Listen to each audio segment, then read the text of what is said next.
भाजपा सरकार ने आज ही के दिन 5 साल पहले नोटबंदी का ऐलान किया था।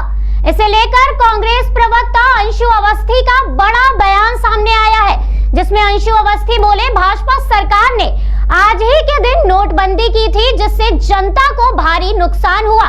नोटबंदी से कोई फायदा तो नहीं हुआ, लेकिन लोगों को सिर्फ लाइन में लगकर मुसीबतों का सामना करना पड़ा। आज 5 साल बीत जाने के बाद भी भाजपा सरकार ये नहीं बता पाई है कि आखिर नोटबंदी से देश को क्या फायदा हुआ। करोड़ों का रोजगार और लाखों लोगों की जान चली गई, लेकिन प्रधानमंत्री अपनी बात बदलते रहे। लखनऊ से हमारे सहयोगी मोहम्मद दाऊद की रिपोर्ट। 5 साल नोटबंदी के हो गए आदरणीय प्रधानमंत्री जी। क्या काला धन खत्म हो गया है? बल्कि बढ़ गया है। क्या आतंकवाद खत्म हो गया है? बल्कि बढ़ गया है। कश्मीर शांत है, पहले से ज्यादा अशांत है। सच बात यह है कि आपकी कथनी और करनी में फर्क है आदरणीय प्रधानमंत्री जी। नोटबंदी ने पूरे देश की अर्थव्यवस्था को बर्बाद कर दिया है, और इसके लिए अगर कोई भी जिम्मेवार है तो आपकी और भारतीय जनता पार्टी की नीति है। आपको देश से क्षमा मांगनी चाहिए।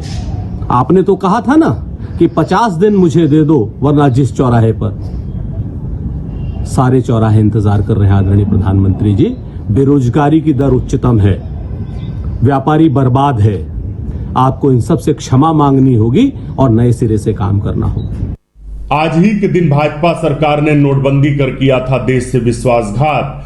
करोड़ों का रोजगार गया, लाखों की जान गई, और प्रधानमंत्री बदलते रहे अपनी बात। देश के लोग आज नोटबंदी का दंश आज भी झेल रहे हैं। जो नोटबंदी का दंश भाजपा सरकार ने दिया था तानाशाही निर्णय के रूप में, उससे देश की अर्थव्यवस्था चौपट हो गई। आज 5वें साल पर भी देश उस संकट से उबर नहीं पाया है जो दंश भाजपा सरकार ने अपने कुछ उद्योगपति मित्रों को फायदा पहुंचाने के लिए दिया था। प्रधानमंत्री जी 50 दिन में लगातार अपनी बात बदलते रहे। देश के लोगों से कभी उन्होंने कहा कि आतंकवाद कम होगा, आतंकवाद की घटनाएं बढ़ती चली गई। फिर कैशलेस इकोनॉमी की बात की, लोगों के पास जो नकदी थी उससे डबल पहुंच गई। उसके बाद उन्होंने कहा कि जाली नोट आएंगे, लेकिन सच्चाई यह थी कि जितने नोट प्रचलन में थे उसके 99.3% नोट वापस बैंकों में आ गए।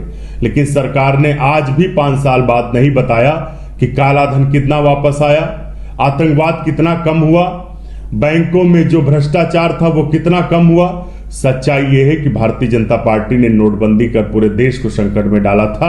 आज भारतीय जनता पार्टी को इस विश्वासघात दिवस पर पूरे देश के लोगों से माफी मांगनी चाहिए, पश्चाताप करना चाहिए। देश कभी भी इस दंश के लिए भाजपा सरकार को माफ नहीं करेगा।